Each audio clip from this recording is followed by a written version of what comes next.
Nada, 3 historias para empezar el miércoles. Sánchez concede generosamente una mañana entera de su preciado tiempo al Parlamento para explicar tarde y arrastrando los pies las negociaciones que se traen en Europa respecto del rearme. El gobierno pasa a la fase choteo respecto de los presupuestos del Estado y predica burlando que presentarlos sin tener la seguridad de que se los van a aprobar es hacer perder el tiempo al Congreso. ¿Quién diablos será el gobierno para decirle al Congreso a qué tiene que dedicar su tiempo? La Comisión Europea presenta hoy el plan de rearme, que incluye recomendaciones a la población para que hagamos acopio de agua, de alimentos y de medicinas. Sostiene la Comisión que hay riesgo cierto de una agresión armada. La vicepresidenta María Jesús Montero llama a la tranquilidad y España, al escucharla, pues se sosiega. Y recoge velas Montero sobre la tributación del salario mínimo al cabo de mes y medio, negándose a rectificar y tachando de populismo fiscal a quienes discrepan. Ahora ya negocia con Sumar cómo compensar a quienes tengan que tributar. Pero no se le llame populismo, sino sensibilidad social y sentido de la justicia. Lo primero es que ha llegado el día. Por fin ha llegado el día en el que el presidente del gobierno subirá a la tribuna del Congreso de los Diputados, a ver si se acuerda cómo se hace, para explicar al hemiciclo en qué consiste el plan de...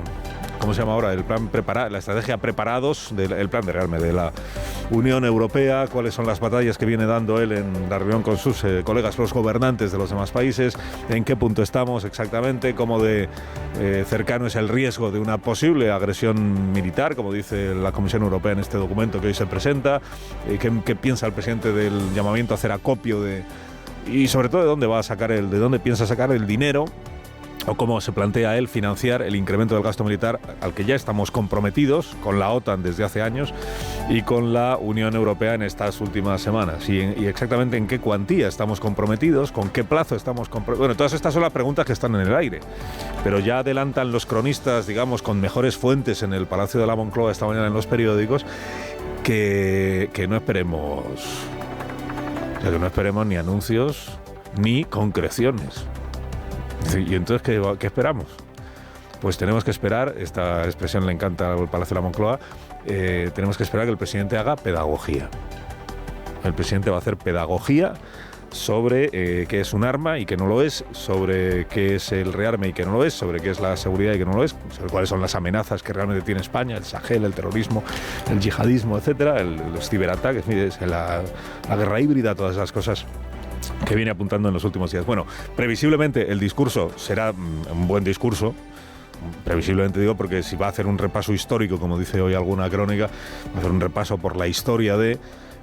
entre otras cosas, el presidente tiene un jefe de gabinete que es académico, que es historiador y que es brillante en ese sentido. O sea que el discurso seguramente pues tendrá más altura que las últimas intervenciones que se le han escuchado a Sánchez sobre esta materia, que han sido pocas y bastante flojas.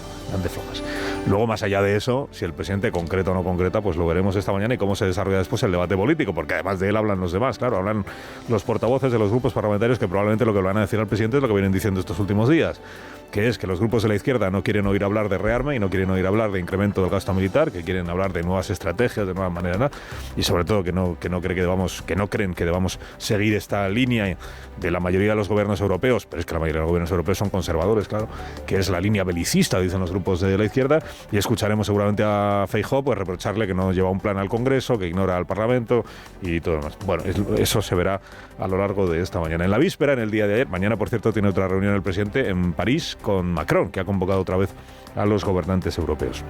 Y a todo esto, en el lugar donde empezó todo, que es en Ucrania con la invasión de Rusia, hay también una novedad relevante, y es que ayer Rusia y Ucrania han alcanzado un acuerdo, aunque sea con Estados Unidos como mediador, para cesar las hostilidades en el Mar Negro, para salvar así a los buques y el tráfico comercial de posibles episodios militares o episodios bélicos, digamos. Digo, en la víspera hubo Consejo de Ministros ayer. Y después del Consejo de Ministros siempre hay una rueda de prensa que se supone que es para informar de aquellos acuerdos a los que ha llegado el gobierno. Lo que pasa es que luego los periodistas preguntan y la portavoz del gobierno responde. Y le preguntaron a Pilar Alegría por los presupuestos generales del Estado. Como el gobierno anda sugiriendo ya o dando por hecho ya que no los va a presentar, y como el gobierno se empeña en ignorar que tiene un mandato, como se dice en estos casos, constitucional de presentarlos, no de pactarlos, sino de presentarlos, pues la portavoz del gobierno, la ministra Pilar Alegría, pues respondió a la pregunta y dio esta respuesta verdaderamente encomiable. Llevar esos presupuestos hay que hacerlo de una manera acordada. con esa realidad parlamentaria que tenemos. Porque si no, podemos llevar un debate, si me permiten, o podemos hacer perder el tiempo al Congreso de los Diputados y, por tanto, a los ciudadanos. Bueno, hay que estar agradecido siempre al Gobierno porque vela por la eficaz utilización del tiempo de los ciudadanos, que somos todos nosotros, y del Parlamento, faltaría más. Para no hacerle perder el tiempo. Dice, pero que no es eso, que es que usted tiene una obligación que lleva 6 meses incumpliendo. Y ya está, si no hay más debate. Usted incumple una obligación desde hace 6 meses, por segundo año consecutivo. La obligación es llevar al Congreso el proyecto para que el Congreso luego haga con él lo que quiera. Dice la ministra portavoz, es que el proyecto hay que llevarlo pactado, que no. Bueno, eso puede ser una opinión. Dice, me gustaría pactarlo antes de llevarlo, pues lo que usted quiera, pero vamos, que no.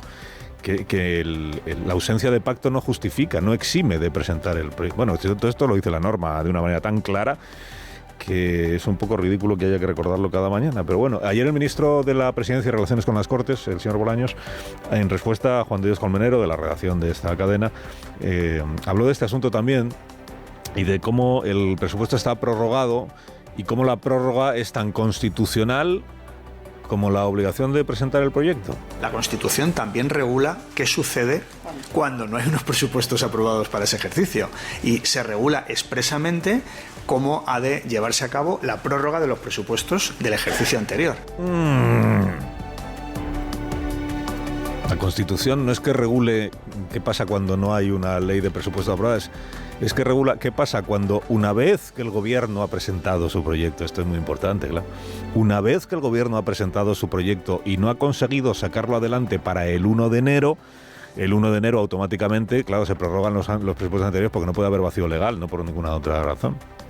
Lo cual no exime al Gobierno de no solo haberlos presentado antes el proyecto, en tiempo y forma, como le gusta decir a Óscar López, en tiempo y forma, sino que no le exime, llegado el 1 de enero y una vez ya prorrogados los presupuestos, de seguir intentando sacar adelante unos presupuestos nuevos. Lo de la prórroga es como una solución temporal o provisional.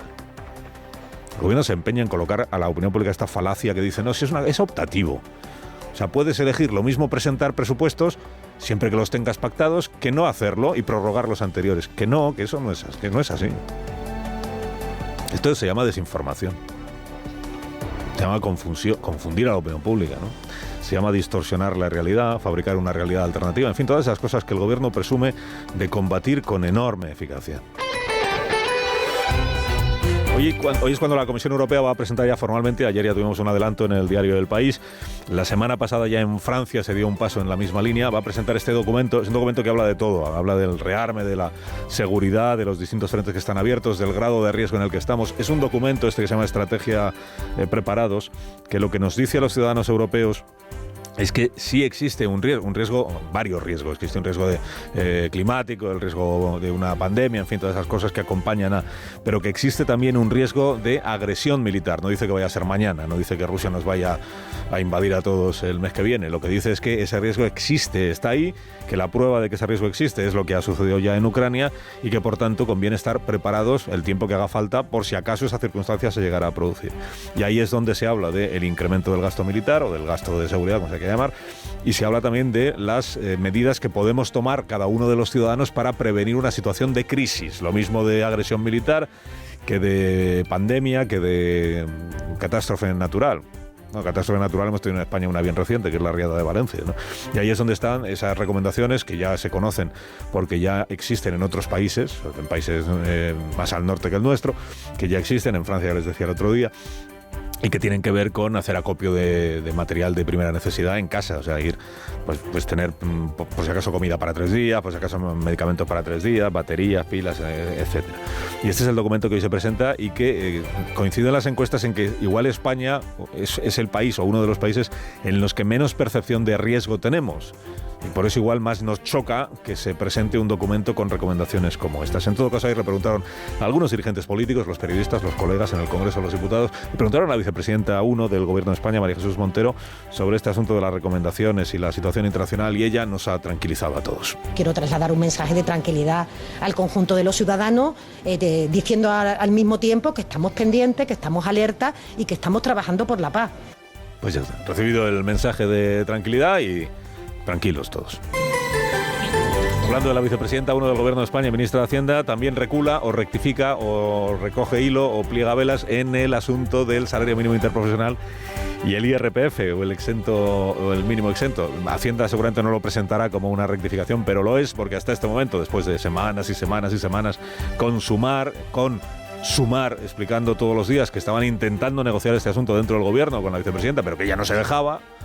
Es que no quiere, que dice que por encima de mi cadáver, esa cosa que hemos leído estos últimos días, pues ahora ya sí, ahora ya hay una negociación en marcha dentro del propio gobierno para intentar por lo menos resolver que es uno de los múltiples frentes que tiene abierto el presidente Sánchez, ¿no? Una negociación entre María Jesús Montero y Yolanda Díaz, la vicepresidenta segunda y ministra de Trabajo. De momento no hay acuerdo, pero sí hay negociación y por tanto es probable que en breve nos anuncien cómo queda este asunto. Si Hacienda no quiere rectificar, pues encontrará la manera de decir, bueno, siguen teniendo que tributar, ya están haciéndolo de hecho, algunos perceptores del salario mínimo, pero incluimos esta otra medida que pueda compensarles y que al final les salga lo comido por lo servido.